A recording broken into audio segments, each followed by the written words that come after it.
I had an owner call and tell me about this horrible, very costly problem she had with her investment property in Detroit. And at the end of this whole long horror story, she said to me, the problem is Detroit. It was all I could do to not leap through the phone line and say, no, the problem is you. And it's been really bugging me. And it didn't stop there. I heard this story from her, and then there were a couple other people, and they had similar things. And I thought, you know what? There is a pattern here, but the problem is not Detroit. Don't go around saying, oh, it's so bad in Detroit. These are all preventable problems. I have 4 things that if these owners had done these things, these problems would have never happened. I'm Monique Burns. My husband and I have been buying houses in Detroit since 2007. We have had a property management company, and yes, property managers are to blame to a certain degree, but not to every degree. It is hard work having a property management company. Right now, we're not doing property management.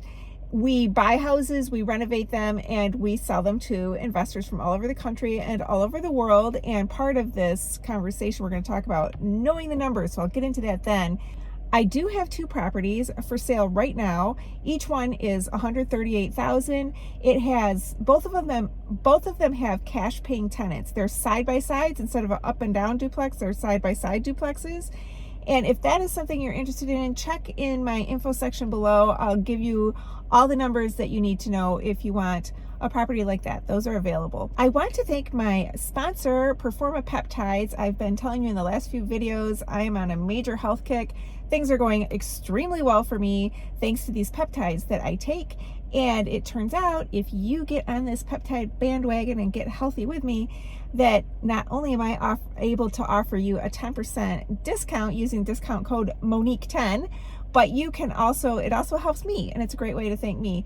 It gives me a discount on the peptides I'm using. I do have an online course, so the things that I'm teaching you in here are just kind of surface. A lot of this stuff, there's way more depth that you can go into if you have the online course.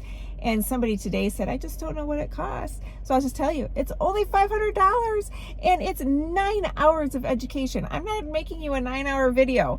So it's all in one spot, and it's got my forms, and it's all the stuff you need to know if you are investing in Detroit that will save you from the problems that I'm about to talk about. So let's get into it. Number 1, you need to know the numbers.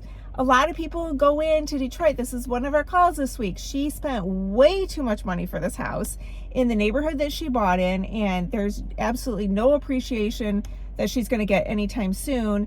Now, are you going into Detroit for appreciation, or are you going in for the buy and hold? Most of my customers are buy and hold.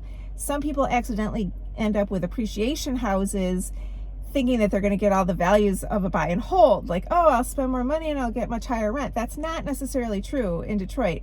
If you are buying a 3-bedroom house, the rent right now, a safe amount to say that you're going to get is right around $1,200. Hopefully you get 13, but 12 is a good guaranteed number. If you're buying for appreciation, you're probably buying a bigger house.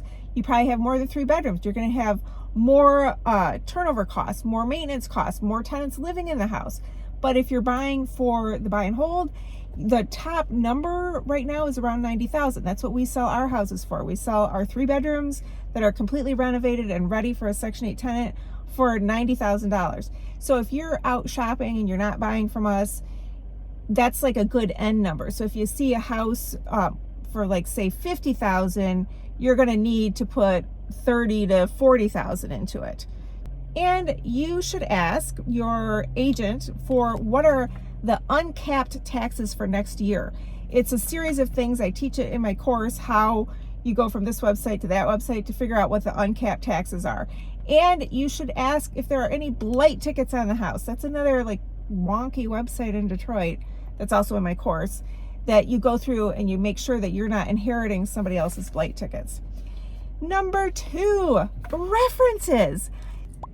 If you are liking this video, please subscribe, like, comment. It really helps me out. Thank you. This one, I have sold a lot of houses. We're at around 300-ish houses that we have renovated, sold. Some of them are buy and holds. And when we sell them, it is astonishing to me that people will work with us when we were a property management company and almost never ask for references. How do you know they're any good? So this is my advice about references. So if you are checking out a property management company, you're going to want to find out how they do turnovers. That's where the big expense is. A turnover is between tenants. So you want one reference of a turnover that went well, stayed within budget, and got done in a timely fashion. You want to speak to that owner. And then the second reference you want, which is going to be, there's going to be a lot more of these, is a turnover where things didn't get done on time, which is completely fair because, you know, you're dealing with a lot of moving parts doing a tenant turnover. You're dealing with contractors, you have to order the windows. Some things are not going to get on time. Or the turnover went over budget. And you want to talk to that owner because you want to know, how did the property manager handle it? What did that owner think of the prices? What did that owner feel about the communication? How is the communication? Does the owner even have access to the property manager? The one who called me and said, oh, it's because it's Detroit. That particular property manager doesn't even talk to owners. So she was never even able to get a hold of the property manager. She wasn't even told that her house was vacant until 2 months after it was vacant, and by then it was stripped. And it would have been nice had she known, because she's actually local. She could have found herself a house sitter. She could have gone over there herself to secure it if the property manager couldn't do it.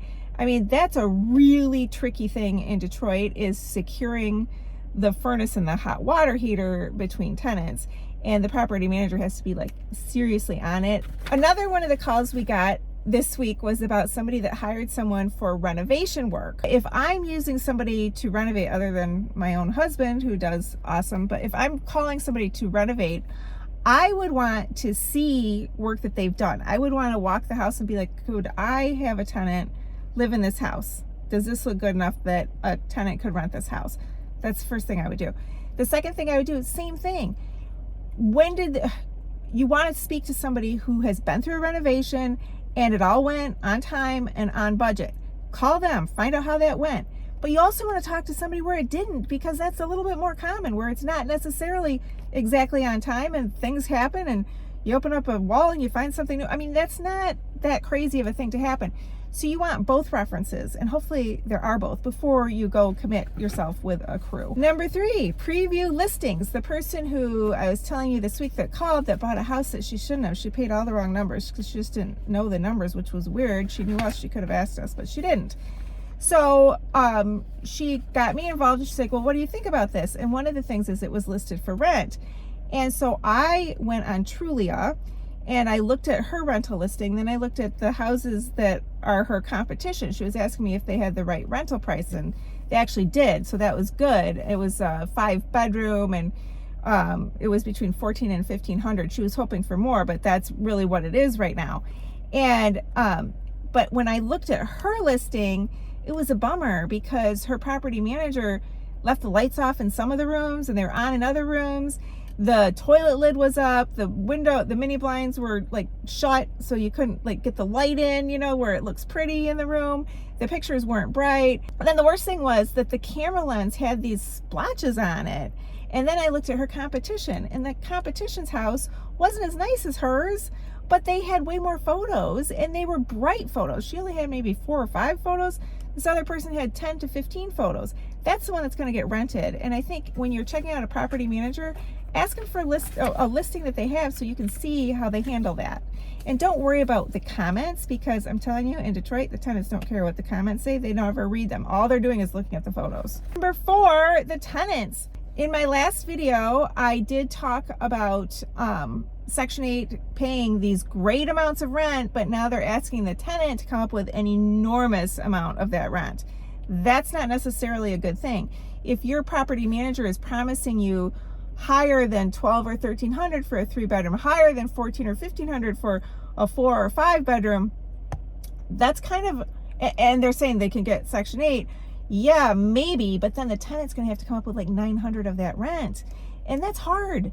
It's a collection nightmare, so it's not necessarily the best thing. And I say this a lot to you guys, but it's so important before a Section 8 tenant moves in to check out how they're living at their current rental.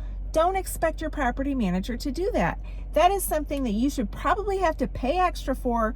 Maybe not even that property management company, maybe someone outside to go in. It's like having an inspector inspect a house.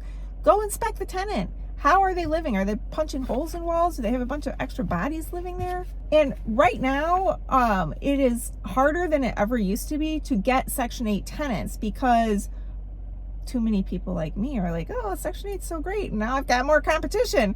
That's one reason. But another reason is this happens quite often before an election, that the funding dries up. So they're waiting for the next president to come in, and then there's more funding.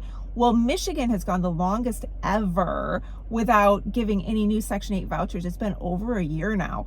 So we're dealing with all the people that already have vouchers that are probably moving from a slumlord situation. So they're still there. There are still Section 8 tenants that need housing. They're also getting encouraged to get housing in the suburbs. I have my feelings about how well that's going to go for them. Detroiters love Detroit. So if you do want a Section 8 tenant, your house had better be sharp. Don't blame the property manager for this one. You should have fresh paint. You might need fresh carpet. You might need to put in some appliances. You might even need to waive the security deposit so that you have the most applicants to choose from that are going to be the best applicants for long term. And right now, it should take about a month of vacancy to find a tenant. If it's longer than that, maybe look at the listing ticket and see what's actually going on there, because it shouldn't be much longer than a month. There's so much more. It's all in my course, but I hope you're getting the drift of how it is. Not Detroit. It's you. Thanks for watching.